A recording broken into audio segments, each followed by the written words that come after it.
अभी खप्पर में 1/4 से भी अधिक गेहूं शेष था। खप्पर में हाथ डालकर उसने व्यर्थ ही उल्टा पलटा और चक्की के पाटों के वृत्त में फैले हुए आटे को झाड़कर एक ढेर बना दिया। बाहर आते आते उसने एक बार और खप्पर में झांककर देखा, जैसे यह जानने के लिए कि इतनी देर में कितनी पिसाई हो चुकी थी, परंतु अंदर की मिकदार में कोई विशेष अंतर नहीं आया था। खस खस की ध्वनि के साथ अत्यंत धीमी गति से ऊपर का पाट चल रहा था। घट का प्रवेश द्वार बहुत कम ऊंचा था। खूब नीचे तक झुककर वह बाहर निकला। सर के बालों और बाहों पर आटे की एक हल्की सफेद परत बैठ गई थी। खंभे का सहारा लेकर वह बुदबुदाया, जा साला, सुबह से अब तक 10 पंसेरी भी नहीं हुआ। सूरज कहाँ का कहाँ चला गया है। कैसी अनहोनी बात। बात अनहोनी तो है ही। जेठ बीत रहा है। आकाश में कहीं बादलों का नामो निशान ही नहीं। अन्य वर्षों की तरह अब तक लोगों की धान रोपाई पूरी नहीं हुई थी, पर इस साल नदी नाले भी तो सूखे पड़े हैं। खेतों की सिंचाई तो दरकिनार, बीच की क्यारियां सूखी जा रही हैं। छोटे नाले गुलों के किनारे के घट महीनों से बंद पड़े हैं। कोसी के किनारे है गुसाई का यह घट, पर इसकी भी चाल ऐसी कि लद्दू के घोड़े की चाल को मात देती है।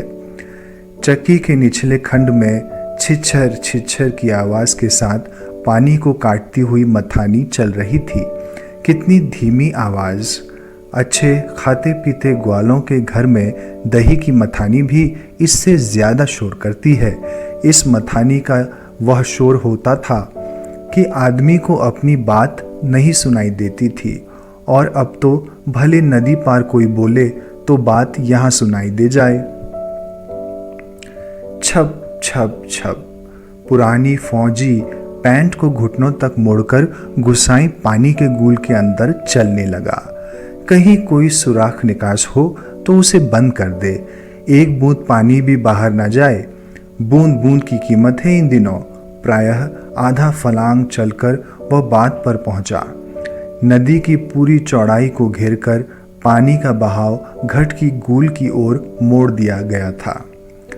किनारे की मिट्टी घास लेकर उसने बांध में 1-2 स्थान पर निकास बंद किया और फिर गूल के किनारे किनारे चलकर घट पर आ गया। अंदर जाकर उसने फिर पाटों के वृत्त में फैले हुए आटे को बुहार कर ढेरी में मिला दिया। खप्पर में अभी थोड़ा बहुत गेहूं शेष था। वह उठकर बाहर आ गया। दूर रास्ते पर एक आदमी सर पर पिसान रखे उसकी ओर आ रहा था। गुसाई ने उसकी सुविधा का ख्याल कर वहीं से आवाज दे दी, हैं हो, यहाँ लंबर देरी से आएगा। 2 दिन का पिसान अभी जमा है, ऊपर उमेद सिंह के घट में देख लो। उस व्यक्ति ने मुड़ने से पहले एक बार और प्रयत्न किया। खूब ऊंचे स्वर में पुकार कर बोला, जरूरी है जी, पहले हमारा लंबर नहीं लगा दोगे? गुसाई होठों ही होठों में मुस्कुराया। साला कैसे चीखता है, जैसे घट की आवाज इतनी हो कि मैं सुन भी ना सकूं। कुछ कम ऊंची आवाज में उसने हाथ हिलाकर उत्तर दे दिया, यहाँ जरूरी का भी बाप रखा है जी, तुम तो ऊपर ही देख लो। वह आदमी लौट गया। महल की छांव में बैठकर गुसाई ने लकड़ी के जलते कुंदे को खोदकर चिलम सुलगाई और गुड़गुड़ करता हुआ धुआं उड़ाता जा रहा। खस्सर खस्सर चक्की का पाट चल रहा था। किट किट किट किट खप्पर के दाने गिराने वाली चिड़िया पाट पर टकरा रही थी। छिछर छिछर की आवाज के साथ मथानी पानी को काट रही थी और कहीं कोई आवाज नहीं। कोसी के बहाव में भी कोई ध्वनि नहीं। रेती पाथरों के बीच में टखने टखने पत्थर भी अपना सर उठाए आकाश को निहार रहे थे। दोपहरी ढलने पर थी, फिर भी इतनी तेज धूप। कहीं चिड़ैया भी नहीं बोलती। किसी प्राणी का प्रिय अप्रिय स्वर भी नहीं। सूखी नदी के किनारे बैठा गुसाई सोचने लगा, क्यों उस व्यक्ति को लौटा दिया। लौट तो वह जाता ही घट के अंदर टच पड़े पिसान के थैलों को देखकर 2-4 क्षण की बातचीत का आसरा ही हो जाता। कभी कभी गुसाई को यह अकेलापन काटने लगता है। सूखी नदी के किनारे का यह अकेलापन नहीं, जिंदगी भर साथ देने के लिए जो अकेलापन उसके द्वार पर धरना देकर बैठ गया है, वही। जिसे अपना कह सके ऐसे किसी प्राणी का स्वर उसके लिए नहीं, पालतू कुत्ते बिल्ली का स्वर भी नहीं। क्या ठिकाना ऐसे मालिक का जिसका घर द्वार नहीं, बीवी बच्चे नहीं, खाने पीने तक का ठिकाना नहीं। घुटनों तक उठी पुरानी फौजी पैंट के मोड़ को गुसाई ने खोला। गोल में चलते हुए थोड़ा भीग भाग गया था, पर इस गर्मी में उसे भीगी पैंट की यह शीतलता अच्छी लगी। पैंट की सलवटों को ठीक करते करते गुसाई ने हुक्के की नली से मुंह हटाया। उसके होठों में बाएं कोने पर हल्की सी मुस्कान उभर आई। बीती बातों की याद उसे आने लगी। वह सोचने लगा, इसी पैंट की बदौलत यह अकेलापन उसे मिला है। नहीं, याद करने का मन नहीं करता। पुरानी, बहुत पुरानी बातें वह भूल गया है, पर हवलदार साहब की पैंट की बात उसे नहीं भूलती। ऐसी ही फौजी पैंट पहनकर हवलदार धर्म सिंह आया था। लॉन्ड्री की धुली नोकदार क्रीज वाली पैंट। वैसी ही पैंट पहनने की महत्वाकांक्षा लेकर गुसाई फौज में गया था, पर फौज से लौटा तो पैंट के साथ साथ जिंदगी को अकेलापन भी उसके साथ आ गया था। पैंट के साथ और भी कई स्मृतियां संबंध है। उस बार की छुट्टियों की बात। कौन महीना? हाँ, बैसाख ही था। सर पर क्रॉस खुखरी के क्रेस्ट वाली काली किश्ती नुमा टोपी को तिरछा रखकर फौजी वर्दी पर पहली बार एनुअल लीव पर घर आया था, तो चीड़ वन की आग की तरह खबर इधर उधर फैल गई थी। बच्चे बूढ़े सभी उससे मिलने आ गए थे। चाचा का गोठ एकदम भर गया था, ठसा ठस। बिस्तर की नई एकदम साफ जगमग लाल नीली धारियों वाली दरी आंगन में बिछानी पड़ी थी लोगों को बिठाने के लिए। खूब याद है, आंगन का गोबर दरी में लग गया था। बच्चे बूढ़े सभी आए थे। सिर्फ चना गुड़ या हल्द्वानी के तंबाकू का लोभ ही नहीं था। कल के शर्मीले गुसाई को इस नए रूप में देखने का कौतूहल भी था। पर गुसाई की आंखें उस भीड़ में जिसे खोज रही थी, वह वहां नहीं थी। नाला पार के अपने गांव के भैंस के कटिया को खोजने के बहाने दूसरे दिन लक्ष्मा आई थी, पर गुसाई उस दिन उससे मिल न सका। गांव के छोकरे ही गुसाई की जान को बवाल हो गए थे। बुढ़े नरसिंह प्रधान उन दिनों ठीक ही कहते थे। आजकल गुसाई को देखकर सुबनिया का लड़का भी अपनी फटी घेर की टोपी को तिरछा पहनने लगा है। दिन रात बिल्ली के बच्चों की तरह छोकरे उसके पीछे लगे रहते, बीड़ी सिगरेट या फिर गपशप के लोभ में।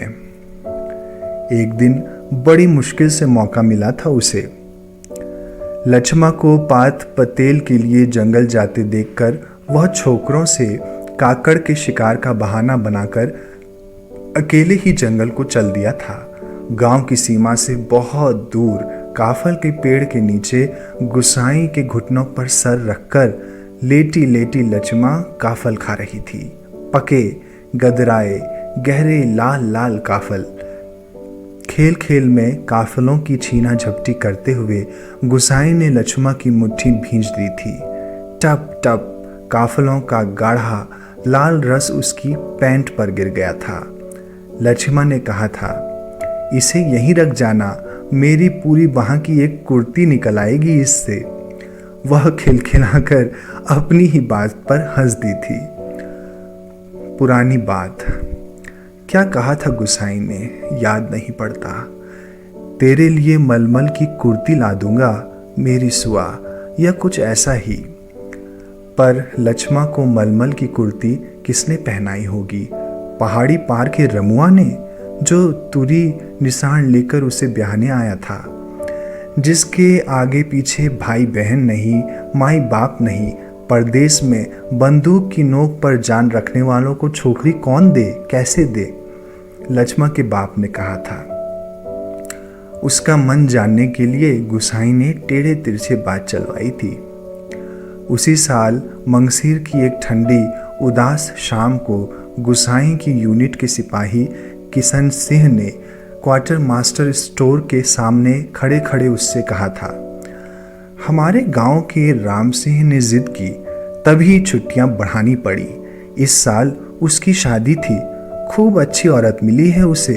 यार, शक्ल सूरत भी खूब है, एकदम पटाखा, बड़ी हंसमुख है। तुमने तो देखा ही होगा, तुम्हारे गांव के नज़दीक की ही है। लक्ष्मा, हाँ लक्ष्मा, ऐसा ही कुछ नाम है उसका। गुसाई को याद नहीं पड़ता कौन सा बहाना बनाकर वह किशन सिंह के पास से चला आया था। रम डे था उस दिन। हमेशा आधा पैक पीने वाली गुसाई की पेशी हो गई थी उस दिन, मलेरिया प्रिकॉशन ना करने के अपराध में। सोचते सोचते गुसाई बुदबुदाया, साला एडजुटेंट। गुसाई सोचने लगा, उस साल छुट्टियों में घर से विदा होने के एक दिन पहले वह मौका निकालकर लक्ष्मा से मिला था। गंगनाथ जी की कसम, जैसा तुम कहोगे मैं वैसा ही करूंगी, आंखों में आंसू भरकर लक्ष्मा ने कहा था। वर्षों से वह सोचता आया है, कभी लक्ष्मा से भेंट होगी तो वह अवश्य कहेगा कि गंगनाथ का जागर लगाकर प्रायश्चित जरूर कर ले। देवी देवताओं की झूठी कस्में खाकर उन्हें नाराज करने से क्या लाभ? जिस पर भी गंगनाथ का कोप हुआ है वह कभी फल फूल नहीं पाया है। पर लक्ष्मा से कब भेंट होगी वह यह नहीं जानता था। लड़कपन से संगी साथी नौकरी चाकरी के लिए मैदानों में चले गए हैं। गांव की ओर जाने का उसका मन नहीं होता। लक्ष्मा के बारे में किसी से पूछना उसे अच्छा नहीं लगता। जितने दिन नौकरी रही वह पलटकर अपने गांव नहीं आया। एक स्टेशन से दूसरे स्टेशन का वॉलंटियरी ट्रांसफ़र लेने वालों की लिस्ट में नायक गुसाई सिंह का नाम सबसे ऊपर आता रहा, लगातार 15 साल तक। पिछले बैसाख में ही वह गांव लौटा। 15 साल बाद रिजर्व में आने पर काले काले बालों को लेकर गया था, खिचड़ी बाल लेकर लौटा। लक्ष्मा का हट उसे अकेला बनाता गया। आज इस अकेलेपन में कोई होता जिसे गुसाई अपनी जिंदगी की किताब पढ़कर सुनाता। शब्द शब्द, अक्षर अक्षर, कितना देखा, कितना सुना और कितना अनुभव किया है उसने। पर नदी किनारे यह तपती रेत, पंचक्की की खटर खटर और महल की छाया में ठंडी चिलम को निष्प्रयोजन गुड़गुड़ाता हुआ गुसाई, और चारों ओर अन्य कोई भी नहीं, एकदम निर्जन, निस्तब्ध, सुनसान। एकदम गुसाई का ध्यान टूटा। सामने पहाड़ी के बीच की पगडंडी से सर पर बोझा लिए एक नारी की आकृति उसी ओर चली आ रही थी। गुसाई ने सोचा वहीं से आवाज देकर उसे लौटा दे। कोसी के चिकने काई लगे पत्थरों पर कठिनाई से चलकर उसे वहां तक आता देखकर निराश लौट जाने को वो बाध्य क्यों करे भला। दूर से ही चिल्ला चिल्लाकर पिसान स्वीकार करने वालों लोगों की आदत से वह तंग आ चुका था। इस कारण आवाज देने का उसका मन नहीं हुआ। वह आकृति अब तक पगडंडी छोड़कर नदी के मार्ग में आ पहुंची थी। चक्की की बदलती आवाज को पहचानकर गुसाई घट के अंदर चला गया। खप्पर का अनाज समाप्त हो चुका था। खप्पर में एक कम अनाज वाले थैले को उलटकर उसने अन्न का निकास रोकने के लिए काठ की चिड़ियों को उल्टा कर दिया था। किट किट का स्वर बंद हो गया। वह जल्दी जल्दी आटे को थैले में भरने लगा। घट के अंदर मथानी की छिछर छिछर की आवाज अपेक्षाकृत कम सुनाई दे रही थी। केवल चक्की के ऊपर वाले पाट की घिसटती हुई घरघराहट का धीमा धीमा संगीत चल रहा था। तभी गुसाई ने सुना अपनी पीठ के पीछे घट के द्वार पर इस संगीत से भी मधुर एक नारी का कंठ स्वर।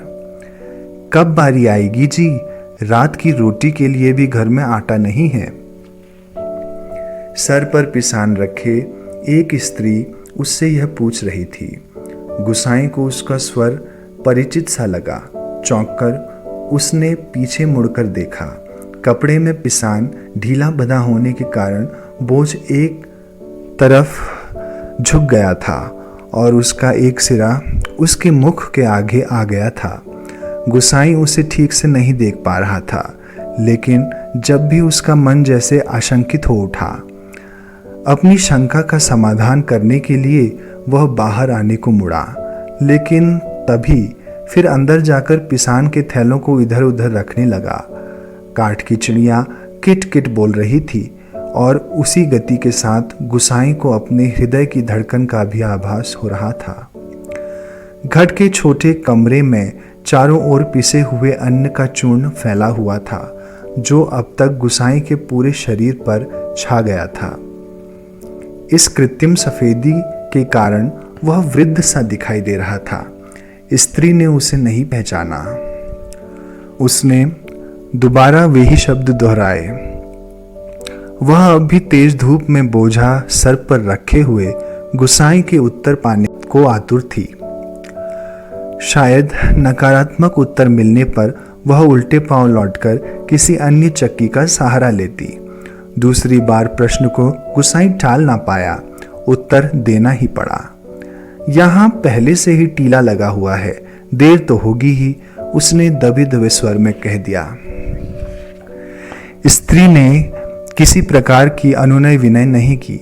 शाम के आटे का प्रबंध करने के लिए वह दूसरी चक्की का सहारा लेने के लिए लौट पड़ी। गुसाई झुककर घट से बाहर निकला।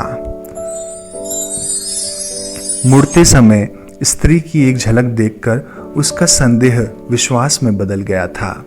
हताश सा वह कुछ क्षणों तक उसे जाते हुए देखता रहा और फिर अपने हाथों तथा सिर पर गिरे हुए आटे को झाड़कर एक दो कदम आगे बढ़ा। उसके अंदर की किसी अज्ञात शक्ति ने जैसे उसे वापस जाती हुई उस स्त्री को बुलाने को बाध्य कर दिया था। आवाज देकर उसे बुला लेने को उसने मुंह खोला, परंतु आवाज न दे सका। एक झिझक, एक असमर्थता थी जो उसका मुंह बंद कर रही थी। वह स्त्री नदी तक पहुंच चुकी थी। गुसाई के अंतर में तीव्र उथल पुथल मच गई थी। इस बार आवेग इतना तीव्र था कि वह स्वयं को रोक नहीं पाया। लड़खड़ाती आवाज में उसने पुकारा, लक्ष्मा। घबराहट के कारण वह पूरे जोर से आवाज नहीं दे पाया था। स्त्री ने यह आवाज नहीं सुनी। इस बार गुसाई ने स्वस्थ होकर पुनः पुकारा, लक्ष्मा। लक्ष्मा ने पीछे मुड़कर देखा। मायके में सभी उसे इसी नाम से पुकारते थे। यह संबोधन उसके लिए स्वाभाविक था, परंतु उसे शंका शायद यह थी कि चक्की वाला एक बार पिसान स्वीकार न करने पर भी दोबारा उसे बुला रहा है या केवल उसे भ्रम हुआ है। उसने वहीं से पूछा, मुझे पुकार रहे हैं जी? गुसाई ने संयत स्वर में कहा, हाँ, ले आ, हो जाएगा। लक्ष्मा क्षण भर रुकी और फिर घट की ओर लौट आई। अचानक साक्षात्कार होने का मौका न देने की इच्छा से गुसाई व्यस्तता का प्रदर्शन करता हुआ महल की छांव में चला गया। लक्ष्मा पिसान का थैला घट के अंदर रखाई। बाहर निकलकर उसने आंचल के कोरे से मुंह को पोंछा। तेज धूप में चलने के कारण उसका मुंह लाल हो गया था। किसी पेड़ की छाया में विश्राम करने की इच्छा से उसने इधर उधर देखा। महल के पेड़ की छाया में घट की ओर पीठ किए हुए गुसाई बैठा हुआ था। निकट स्थान में दाड़िम के एक पेड़ की छांव को छोड़कर अन्य बैठने लायक कोई भी स्थान नहीं था। वह उसी ओर चलने लगी। गुसाई की उदारता के कारण ऋणी सी होकर जैसे ही उसने उसे निकट आते हुए देखा तो कहा, तुम्हारे बाल बच्चे जीते रहें। घटवार जी, बड़ा उपकार का काम कर दिया है तुमने। ऊपर के घट में भी न जाने कितनी देर लंबर लगाना पड़ता। अजात संतति के प्रति दिए गए आशीर्वचनों को गुसाई ने मन ही मन विनोद के रूप में ग्रहण किया। इस कारण उसकी मानसिक उथल पुथल कुछ कम हो गई। लक्ष्मा उसकी ओर देखे इससे पूर्व ही उसने कहा, जीते रहें तेरे बाल बच्चे लक्ष्मा, मायके कब आई? गुसाई ने अंतर में घुमड़ती आंधी को रोककर यह प्रश्न इतने संयत स्वर में किया जैसे वह भी अन्य 10 आदमियों की तरह लक्ष्मा के लिए कोई साधारण व्यक्ति ही हो। दाढ़िम की छाया में पात पतेल झाड़कर बैठते लक्ष्मण ने शंकित दृष्टि से गुसाई की ओर देखा। कोसी की सूखी धार अचानक जल प्लावित होकर बहने लगी। अगर ऐसा होता तो भी लक्ष्मा को इतना आश्चर्य न होता जितना अपने स्थान से केवल 4 कदम की दूरी पर गुसाई को इस रूप में देखा और उसे हुआ। विस्मय से आंखें फाड़कर वह उसे देखते ही जा रही थी, जैसे अब भी उसे विश्वास ना हो रहा हो कि जो व्यक्ति उसके सम्मुख बैठा है वह उसका पूर्व परिचित गुसाई ही है। तुम? लक्ष्मा न जाने क्या कहना चाहती थी। शेष शब्द उसके कंठ में ही रह गए। हाँ, पिछले साल पलटन से लौट आया था। वक्त काटने के लिए यह घट लगवा लिया। गुसाई ने ही पूछा, बाल बच्चे ठीक है ना तेरे? आंखें जमीन पर टिकाए गर्दन हिलाकर संकेत से ही उसने बच्चों की कुशलता की सूचना दे दी। जमीन पर गिरे एक दाड़िम के फूल को हाथों में लेकर लक्ष्मा उसकी पंखुड़ियों को एक एक कर निरुद्देश्य तोड़ने लगी और गुसाई पतली सीख लेकर आग को कुरेदता रहा। बातों का क्रम बनाए रखने के लिए गुसाई ने पूछा, तू अभी और कितने दिन मायके में ठहरने वाली है? तब लक्ष्मा के लिए अपने आप को रोक पाना असंभव हो गया। टप टप टप सर नीचा किए आंसू गिराने लगी वह। सिसकियों के साथ साथ उसके उठते गिरते कंधों को गुसाई देखता रहा। उसे यह नहीं सूझ रहा था कि वह किन शब्दों में अपनी सहानुभूति प्रकट करे। इतनी देर बाद सहसा गुसाई का ध्यान लक्ष्मा के शरीर की ओर गया। उसके गले में चरेऊ नहीं था। हतप्रभ सा गुसाई उसे देखता रहा। अपनी व्यवहारिक अज्ञानता पर उसे बेहद झुंझलाहट हो रही थी। आज अचानक लक्ष्मा से भेंट हो जाने पर वह उन सब बातों को भूल गया था जिन्हें वह कहना चाहता था। इन क्षणों में वह केवल मात्र एक श्रोता बनकर रह गया था। गुसाई की सहानुभूतिपूर्ण दृष्टि पाकर लक्ष्मा आंसू पोंछती हुई अपना दुखड़ा रोने लगी। जिसका भगवान नहीं होता उसका कोई नहीं होता। जेठ जेठानी से किसी तरह पिंड छुड़ाकर यहाँ माँ की बीमारी में आई थी, पर वह भी मुझे छोड़कर चली गई। एक अभागा मुझे रोने को रह गया है, उसी के लिए जीना पड़ रहा है मुझे। नहीं तो पेट में पत्थर बांधकर कब का डूब मरती, कहीं जंजाल कटता। यहाँ काका काकी के साथ रह रही हो? गुसाई ने पूछा। मुश्किल पड़ने पर कोई किसी का साथ ही नहीं होता। बाबा की जायदाद पर उनकी आंखें लगी हुई है। सोचते हैं कहीं मैं हक ना जमा लूं। मैंने तो साफ साफ कह दिया है, मुझे किसी का कुछ लेना देना नहीं है। जंगलात का लीसा ढो ढोकर मैं अपना गुजारा कर लूंगी। किसी का कांटा बनकर मैं नहीं जी सकूंगी।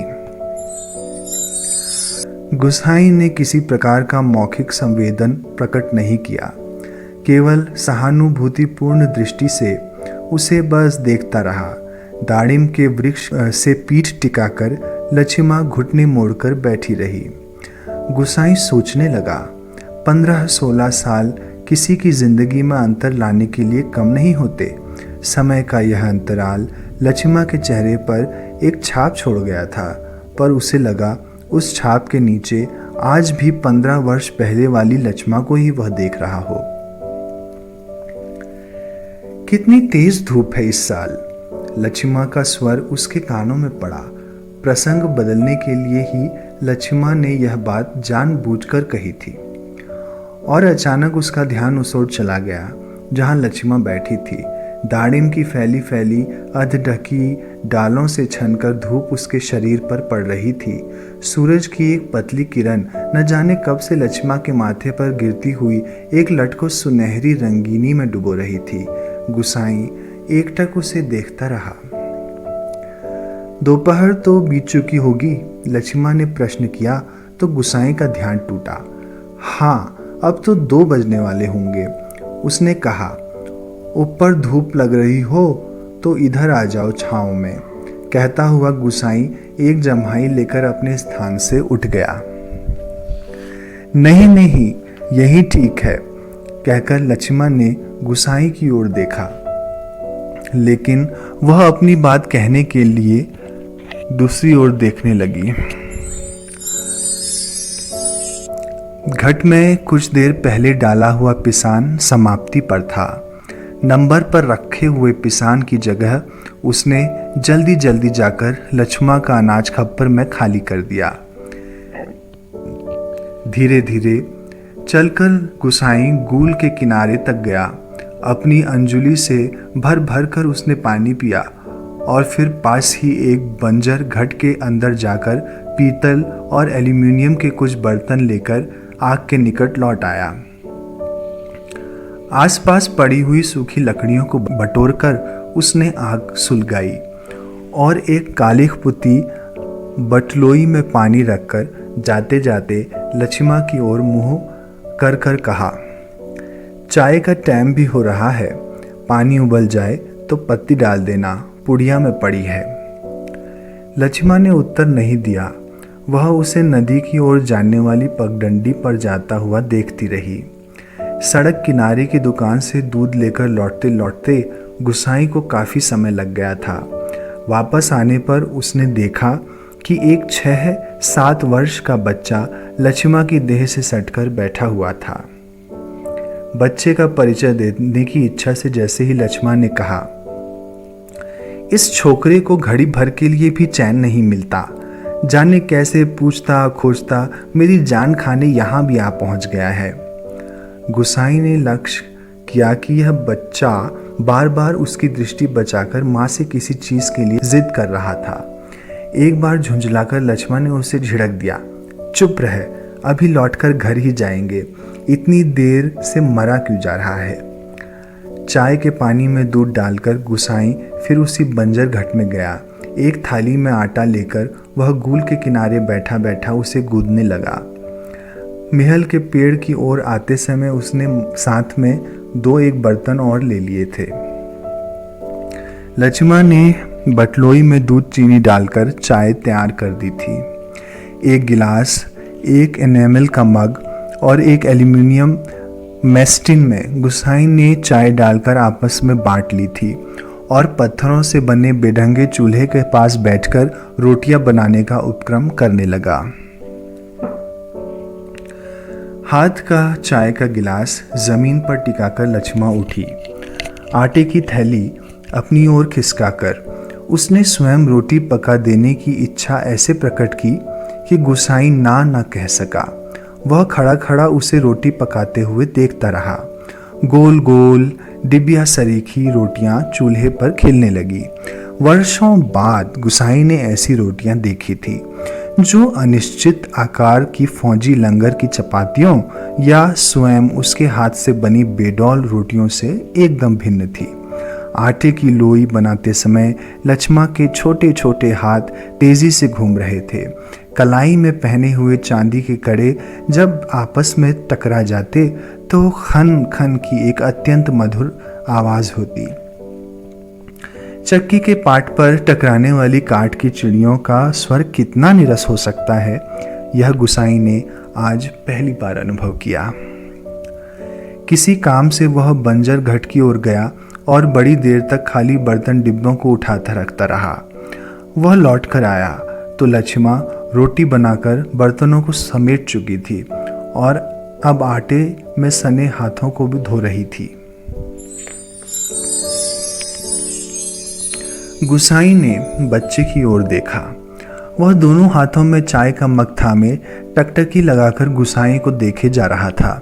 लक्ष्मण ने आग्रह के स्वर में कहा, चाय के साथ खानी हो तो खा लो, फिर ठंडी हो जाएगी। मैं तो अपने टाइम से ही खाऊंगा, यह तो बच्चे के लिए। स्पष्ट कहने में गुसाई को झिझक महसूस हो रही थी, जैसे बच्चे के संबंध में चिंतित होने की उसकी चेष्टा अनाधिकार हो। नाना जी, वह तो अभी घर से खाकर ही आ रहा है, मैं रोटियां बनाकर रख आई थी। अत्यंत संकोच के साथ लक्ष्मण ने आपत्ति प्रकट कर दी। हैं? ये क्या कह रही है? कहाँ रखी थी रोटियां घर में? बच्चे ने रुआसी आवाज में कहा। रोटियों को देखकर उसका संयम ढीला पड़ गया था। चुप! आंखें तरेर कर लक्ष्मण ने उसे डांट दिया।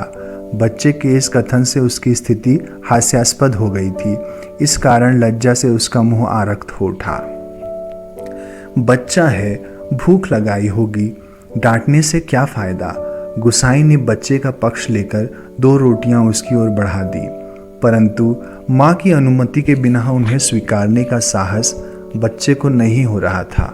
वह ललचाई दृष्टि से कभी रोटियों को तो कभी मां को देख रहा था। गुसाई के बार बार आग्रह करने पर भी बच्चा रोटियां लेने में संकोच करता रहा, तो लक्ष्मण ने उसे झिड़क दिया। अब क्यों नहीं लेता ये सब? जहां जाएगा वहीं अपने लक्षण दिखाएगा।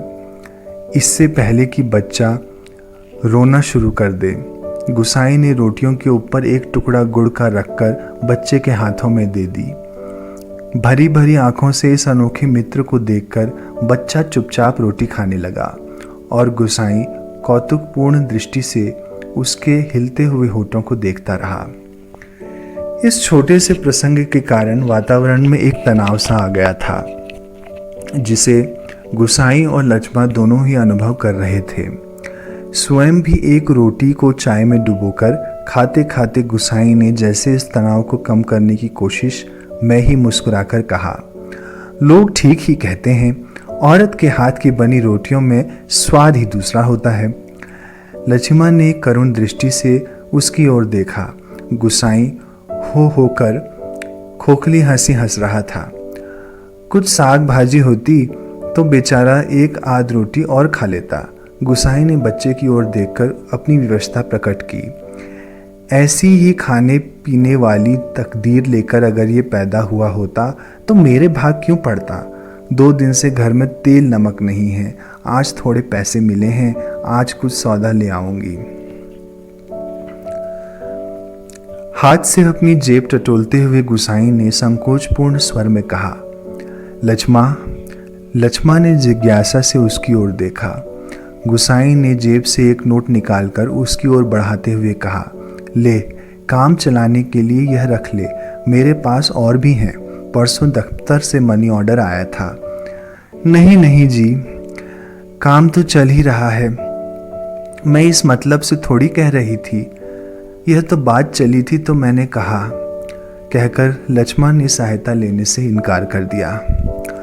गुसाई को लक्ष्मण का यह व्यवहार अच्छा नहीं लगा। रूखी आवाज में वह बोला, दुख तकलीफ के वक्त ही आदमी आदमी के काम आता है। साला, कितना कमाया, कितना फूका हमने इस जिंदगी में, है कोई हिसाब? पर क्या फायदा, किसी के काम नहीं आया, इसमें एहसान की क्या बात है? पैसा तो मिट्टी है साला, किसी के काम नहीं आया तो मिट्टी, एकदम मिट्टी। परंतु गुसाई के इस तर्क के बावजूद भी लक्ष्मण अड़ी रही। बच्चे के सर पर हाथ फेरते हुए उसने दार्शनिक गंभीरता से कहा, गंगनाथ दाहिने रहें तो भले बुरे दिन निभ ही जाते हैं। जी पेट का क्या है, घट के खप्पर की तरह जितना डालो कम हो जाए। अपने पराए प्रेम से हंस बोल दें तो बहुत है दिन काटने के लिए। गुसाई ने गौर से लक्ष्मण के मुख की ओर देखा। वर्षों पहले उठे हुए ज्वार और तूफान का वहां कोई चिन्ह शेष नहीं था। अब वह सागर जैसे सीमाओं में बंधकर शांत हो चुका था। रुपया लेने के लिए लक्ष्मण से अधिक आग्रह करने का उसका साहस नहीं हुआ। पर गहरे असंतोष के कारण बुझा बुझा सा वह धीमी चाल से चलकर वहां से हट गया। सहसा उसकी चाल तेज हो गई और घट के अंदर जाकर उसने एक बार शंकित दृष्टि से बाहर की ओर देखा। लक्ष्मा उस ओर पीठ किए बैठी थी। उसने जल्दी जल्दी अपनी निजी आटे के टीन से 2-2.5 सेर के करीब आटा निकालकर लक्ष्मा के आटे में मिला दिया और संतोष की एक सांस लेकर वह हाथ झाड़ता हुआ बाहर आया और बांध की ओर देखने लगा। ऊपर बांध पर किसी को घूमते हुए देखकर उसने हाँक दी। शायद खेत की सिंचाई के लिए कोई पानी तोड़ना चाहता था। बांध की ओर जाने से पहले वह एक बार लक्ष्मा के निकट आया। पिसान पिस जाने की सूचना उसे देकर वापस लौटते हुए ठिठक कर खड़ा हो गया। मन की बात कहने में जैसे उसे झिझक हो रही हो। अटक अटक कर वह बोला, लक्ष्मा। लक्ष्मा ने सिर उठाकर उसकी ओर देखा। गुसाई को चुपचाप अपनी ओर देखते हुए पाकर उसे संकोच होने लगा। वह न जाने क्या कहना चाहता है। इस बात की आशंका से उसके मुंह का रंग अचानक फीका होने लगा। पर गुसाई ने झिझकते हुए केवल इतना ही कहा, कभी 4 पैसे जुड़ जाएं तो गंगनाथ का जागर लगाकर भूल चूक की माफी मांग लेना। पूत परिवार वालों को देवी देवताओं के कोप से बचा रहना चाहिए। लक्ष्मा की बात सुनने के लिए वह नहीं रुका। पानी तोड़ने वाले खेतिहार से झगड़ा निपटाकर कुछ देर बाद लौटते हुए उसने देखा, सामने वाले पहाड़ की पगडंडी पर सर पर आटा लिए लक्ष्मा अपने बच्चे के साथ धीरे धीरे चली जा रही थी। वह उन्हें पहाड़ी के मोड़ तक पहुंचने तक टकटकी लगाकर देखता रहा। घट के अंदर कांठ की चिड़िया अभी भी किट किट आवाज कर रही थी। चक्की का पाट खिस्सर खिस्सर चल रहा था और मथानी की पानी काटने की आवाज आ रही थी। और कहीं कोई स्वर नहीं, सब सुनसान, निस्तब्ध।